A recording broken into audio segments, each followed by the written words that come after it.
Hi, welcome to Touch to Click. In this video, I'll show you how to delete all songs from Suno AI quickly and easily.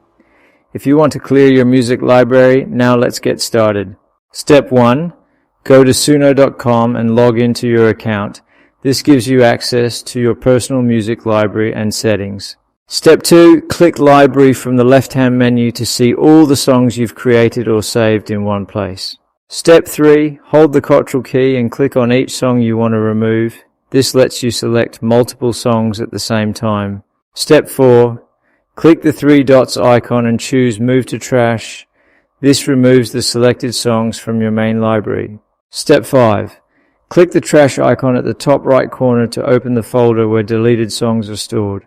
Step 6. Hold the Ctrl key again and select all songs in the trash so you can remove them together.